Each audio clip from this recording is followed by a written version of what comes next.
Hi, and welcome to this week's lesson, Creating Real Connection. This week, we'll get into how to write a bio or a mission statement that really resonates with your audience, as well as how to write product or service descriptions that sell. We'll also cover how to sell yourself in person and get past any nervousness or hesitance to speak up about your offerings. If you're offering services and people are going to be working with you one-on-one, 100% guaranteed, your prospects will want to learn a little bit more about you and your business so they can figure out if they feel aligned with you and if your story resonates with them. And also if they feel comfortable investing in you. So if you're looking for a new therapist, you're going to want to know, like, what are their methods? What's their training? What's it like to work with them? And your About page is your opportunity to give them that information and earn their trust. It's often a deal breaker because an About page that feels super generic and kind of lacks personality feels really cold and uninviting. It's like a limp handshake. No thanks.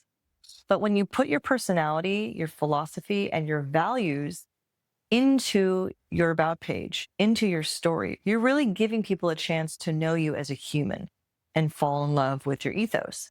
And the same is true if you're selling products. So let's say you're looking at smoothies in a market and you're looking at two products that are essentially the same thing. They have the same ingredients, the same calories, the same health benefits, but one label gives you a little story about the couple that started the business in their farm, that the fruit's grown on, and their dedication to sustainability and holistic health. And the other has no story, no personality. It's just another juice label from by some big company and has bright colors and big font. Okay, which one are you going to buy? We buy on emotion. So build your About page with emotion and let yourself come across as a human. And we're going to do that by telling your story. Your story is your purpose. It's your karma and it's your hero's journey. And this journey has a pattern of components. And there are many ways to write your story, and this is not the only way, but it is one that's worked well for many of my clients. So here we go. First, let's talk about your why. Your why is your purpose. What pain point compelled you to start this journey, to start this business? So, for example, let's say you're Sarah Blakely and you were selling fax machines door to door in Florida, and it was hot and humid, and your boss made you wear pantyhose as part of your dress code, which is understandably awful. And you're pretty tired of wearing pantyhose designed by men who never wore them, that strangle you around your stomach and create bulges and tear. And you're really tired of feeling insecure. And that pain point inspired her to create a new product that doesn't bulge, it doesn't tear, and it makes you feel so much more confident in your clothing. And Spanx is now a billion-dollar company helping millions of women feel more confident and comfortable in their clothing. That's a great hero's journey.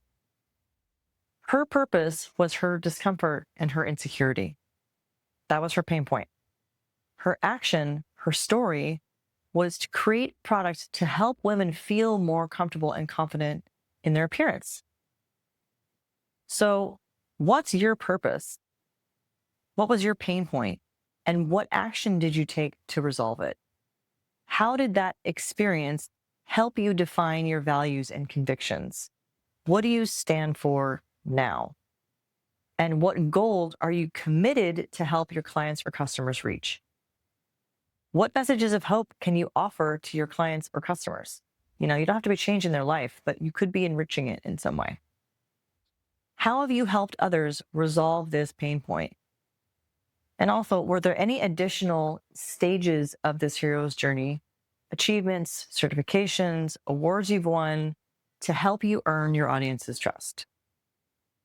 So this is a place to really show people your empathy and to earn their partnership. So don't be afraid to use emotion and show your truth. So the other essential ingredient in your About page is your image. This is the first thing that anyone is going to see. Our eyes will always look at the imagery before the text. And images can communicate so much more information, so much faster than words, and create opinions so much faster, that this is something that you have to put some thought into creating. So, especially if you're offering services and this is a personal brand, people who are still just trying to decide whether they want to do business with you or not, they want to see your face. They need to see your eyes and they need to see your warmth and your confidence. So we'll dive deeper into this topic when we talk about hiring a photographer and that aspect of building your website. But I just want you to start thinking about, how do you want to portray yourself? What are you wearing? What kind of environment are you in? How are you carrying yourself? Pro tip here: video typically receives 130% more engagement than still photos. So I'm going to say it. Having a well-produced About Me video on your website will have a higher ROI than just text and an image. And if you've got a team, people want to meet that team. And video is always going to be a more powerful tool than static information. So when you're ready for that, consider putting some video into your website. Another pro tip for your About page: the bottom of this page is a great place to add in some social proof. That's customer reviews or client testimonials. Because once you've told your story and people are going to want to know, like, okay, so I've read all this information about you and I like that, but like, what's everyone else saying? This is like a direct follow-up question. So use that space for social proof. Even if you're already planning to have testimonials like in a section in your navigation menu, don't be afraid to share as much positive feedback as possible in another location on your website. And of course, at the end of this page, you're going to have your CTA. That's your call to action. And this is some kind of button, something clickable to tell the viewer how to get started. So maybe that's a sign up now button or contact me or find out more, etc.